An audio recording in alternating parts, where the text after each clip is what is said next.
You know, one of the main ingredients of a good film is a good plot, but sometimes you can still enjoy it without one, and I think this is a prime example of it. So I'm very excited to talk about this film, which has been out for a while, but is now going to be releasing exclusively to Shudder. This film is For the Sake of the Vicious. Let's jump into my review of that right now.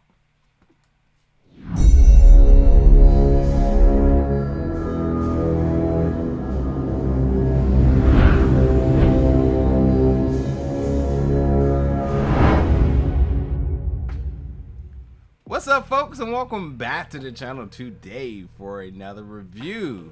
Today we're going to be reviewing the film For the Sake of the Vicious, which is going to be releasing to Shudder January 6th. Now, this film has made its world premiere back in 2020. Pandemic happened, so who all knows what happened in regards to distribution, but it has hit numerous film festivals. I think it even had a small window of a digital release and whatnot, but as I said, it is now going to be releasing on Shudder, which is your premier app for all horror content. So, you know, I had to check it out. I love Shudder. I love a good horror film, but this film wasn't so scary, but man, was it a blood splatter, bloodbath everywhere. And that's really one of the main catalysts as to why this film was enjoyable to me, because while the plot, I wanted to be interested in it and I wanted it to be interesting, but it just wasn't. And at core minimum, this was a hostage situation that turned into a home invasion, which basically became a small world because everyone knew everybody. And then you have a nurse, an overworked nurse, Romina, who was caught in the middle of all of this. So that's kind of that. But then obviously, you know, what would drive everybody to all, you know, meet up in this one spot, which happens to be her home. It was revenge. Everybody had revenge on their mind. Everybody had their own bit of motivation or reasoning behind their revenge or whatnot. But ultimately, that's what led to everybody wanting to slit everybody's throat or bash everybody's head in. So like, there was a ton of gore. This film was completely brutal, unrelenting, tons of blood splatter. And with that being said, the sound was really good. The sound mixing was really good because all of the sounds and the effects from all of the different blows, everything was heightened. So like, you had no choice but to kind of react to the different things that you were hearing. And I also think that this film really wasted no time getting into things. Like, the film is fairly short, which is obviously a good idea to start things right away then, because I think the runtime's on like an hour and 20 minutes. But like, it jumps into things right away. So, but on the other hand, then that's what suffered. The plot, the character development, like none of that was pretty much non-existent. It kind of was just like, dinner's ready, here's what you're eating, don't ask how I got here. Here you are.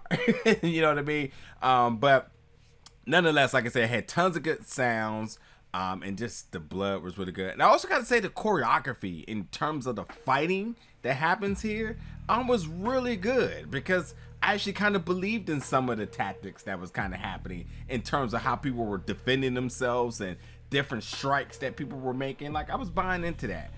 But in terms of the things I really wasn't buying into, like, again, the plot and the realism, like, there was definitely a scene when Romina was pretty much dead to rights by the home invaders. Like, they had her, it was 2-on-1, and then they literally watch her get up, go get a gun, and then she basically sticks them up, and I'm just like, what?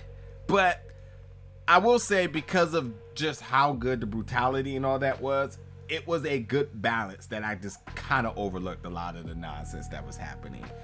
But yeah, not a lot of character development, not a lot of acting really needed, because it was just a bloodbath.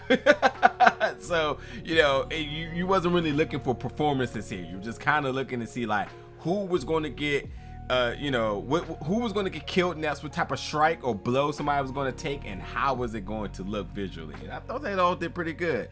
And then I will say there was some unexpected things that kind of happened in this film that kind of left me like eyes wide open, like, wow, they're really going there. And yeah, they did. But at the end of the day, this film was just a brawl for survival, all in one house. Everybody you know, enemies become friends, and your enemy is an enemy of mine, which makes me a friend. I think that's how that term works. That's definitely not how that term works. Whatever, but you know what I mean. So we saw a lot of that, team ups, unlikely partnerships at times or whatnot, all because of the sake of survival. So, but hey, I say check this film out. Low expectations, but have fun. Be prepared for a lot of blood and blood splatter and the sound chillings of skulls cracking and all that type of stuff. Be prepared for it. But when you do, jump in the comments. Let me know your thoughts about it. Let me know did you have fun? Did you like it? Did you not like it? The things you liked, the things you didn't like. Let me know all of that. But until then, folks, stick around for more reviews very soon.